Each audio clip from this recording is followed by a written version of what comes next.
आज हम एक काफी गहरे सवाल पर बात करने वाले हैं। आखिर हम इंसान मतलब जीवन में कोई उद्देश्य या कोई अर्थ क्यों खोजते हैं? कि ये जो खोज है ना, ये हमेशा कोई प्रेरणा या खुशी पाने के लिए नहीं होती। कई बार तो ये हमारे अंदर जो डर छिपे हैं, एक खालीपन का एहसास, जिसे अस्तित्वगत भय कहते हैं, उससे बचने का एक तरीका हो सकता है। देखिए, हमारा मकसद यहाँ किसी को निराश करना या माहौल गमगीन करना बिल्कुल नहीं है, बल्कि इंसान के मनोविज्ञान का एक ऐसा पहलू समझना है जो अक्सर अनदेखा रह जाता है, शायद थोड़ा परेशान करने वाला भी। एक ऐसा सच जो कुछ लोगों के लिए हिला देने वाला हो सकता है। तो चलिए खुलते हैं इसे कि ये जो उद्देश्य की तलाश है, ये अक्सर हमें उन बुनियादी सवालों से बचाती है, जैसे भाई सबका मतलब क्या है।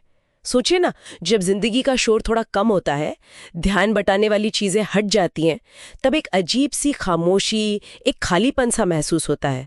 वो डराता है। उद्देश्य एक तरह से उस खामोशी को भरने का काम करता है। हाँ, और यहाँ दिलचस्प बात यह है, इसका मतलब ये कतई नहीं है कि इंसान मरना चाहता है। नहीं, बिल्कुल नहीं, बल्कि उसे जीने के लिए कोई ठोस वजह चाहिए होती है, कोई कारण, खासकर तब जब उसे लगने लगता है कि अरे जीवन का तो कोई मतलब ही नहीं है। ये आप उन लोगों में साफ देख सकते हैं जो मान लीजिए अचानक नौकरी खो देते हैं या बच्चे बड़े होकर चले जाते हैं और वो एकदम बिखर से जाते हैं। विश्लेषण इसको कहता है कि ये पागल होने से बचने की कोशिश है। अपनी चेतना का जो बोझ है ना, उससे बचने के लिए हम एक कहानी गढ़ लेते हैं अपने लिए। ये बात सुनकर मुझे विक्टर फ्रैंकल की याद आ गई। उनकी किताब मैन सर्च फॉर मीनिंग। उन्होंने यही कहा था कि दुख अपने आप में इंसान को नहीं तोड़ता। हाँ बिल्कुल, बल्कि बिना किसी मतलब के दुख झेलना वो तोड़ देता है। सही बात है। असल प्रॉब्लम दर्द नहीं है, प्रॉब्लम है निरर्थकता, मतलब का ना होना। विश्लेषण में इसे मीनिंग विड्रॉल कहा गया है। ये एक तरह का डिप्रेशन है जहां इंसान की जो अपनी कहानी होती है ना, अपने जीवन का नैरेटिव, वो टूट जाता है।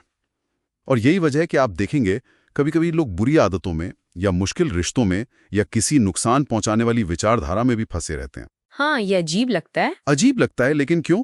क्योंकि कोई भी कहानी, चाहे वो झूठी ही क्यों ना हो, उस भयानक खालीपन से, उस शून्य से बेहतर लगती है। इसी को कहते हैं अस्तित्वगत शून्य या एग्जिस्टेंशियल वैक्यूम।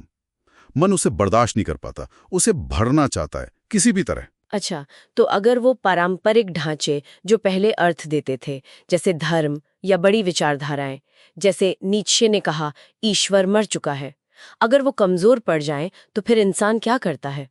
कहाँ से लाता है अर्थ? हाँ, यहीं पर बात और गहरी होती है। विश्लेषण के मुताबिक अब अर्थ खोजा नहीं जाता, बल्कि उसे बनाया जाता है, गढ़ा जाता है। अर्नेस्ट बेकर ने इसे अमरता परियोजना कहा था, इमोर्टैलिटी प्रोजेक्ट। ये हमारी एक बहुत गहरी, कभी कभी हताश करने वाली कोशिश है कि हम महत्वपूर्ण महसूस करें, दुनिया पर अपनी छाप छोड़ें, ताकि हम प्रतीकात्मक रूप से मौत को हरा सकें। अच्छा। हाँ, तो हम अपने काम से, अपनी पहचान से, अपनी विचारधाराओं से, यहाँ तक कि आजकल देखिए सोशल मीडिया पर अपनी इमेज से हम अर्थ गढ़ते हैं। आजकल की जो चिंता है, पहचान का संकट है, ये सब इसी से जुड़ा है। हम लगातार बाहर से पुष्टि चाहते हैं, वैलिडेशन, कि हाँ हमारा जीवन सार्थक है, इसका कोई मतलब है। ठीक है, लेकिन क्या इसका मतलब ये हुआ कि सच्चाई का सामना करना बिना किसी कहानी के हमेशा अच्छा नहीं होता? विश्लेषण में डेविड फॉस्टर वॉलस जैसे लेखकों का भी जिक्र था। वो मानते थे कि दुनिया को एकदम साफ साफ देखना, बिना किसी पर्दे के, शायद मुक्ति ना दे, बल्कि बहुत पीड़ा दे। और यही सबसे बड़ा सवाल उठता है ना? क्या हम में से ज्यादातर लोग असलियत की जो तेज धार है उसे थोड़ा कुंद करके ही जी पाते हैं? शायद पूरी सच्चाई जानना शांति नहीं देता, बल्कि एक जलन सी दे सकता है। लेकिन ये जानना कि अर्थ बनाया जाता है, ये हमें जिम्मेदारी से मुक्त नहीं करता। जैसा अल्बर्ट कामू ने कहा था कि ऊंचाइयों की ओर संघर्ष ही मनुष्य के हृदय को भरने के लिए पर्याप्त है। ये निराशावाद नहीं है, ये एक तरह का विद्रोह है, रिबेलियन। ये जानते हुए भी कि कोई तयशुदा मतलब नहीं है, फिर भी अपनी शर्तों पर जीने का और मतलब बनाने का चुनाव करना। तो फिर अंत में ये सब बातें हमें कहाँ ले जाती हैं? जैसा हमने शुरू में कहा था, इरादा किसी को उदास करना नहीं है। बिल्कुल नहीं, बिल्कुल नहीं। मकसद सिर्फ ये समझना है कि इंसान होने की एक बुनियादी सच्चाई क्या है, जो अक्सर अनदेखी रह जाती है, कि हमें कहानी की कितनी गहरी जरूरत है अपने होने के बोझ से बचने के लिए, और बिना किसी भ्रम के असलियत का सामना करने के लिए कितने साहस की जरूरत पड़ती है। ये मानना कि उद्देश्य अक्सर एक ढाल की तरह होता है, ये जीवन को छोटा नहीं करता, बल्कि यह हमें अपनी प्रेरणाओं को शायद ज़्यादा ईमानदारी से देखने का मौका देता है। तो संक्षेप में कहूँ तो ये जो उद्देश्य की खोज है, ये एक बहुत ही पेचीदा कॉम्प्लेक्स मामला है। बिल्कुल। ये अक्सर खुशी पाने से ज्यादा अपने अंदर के डर को संभालने की, उसे मैनेज करने की कोशिश हो सकती है।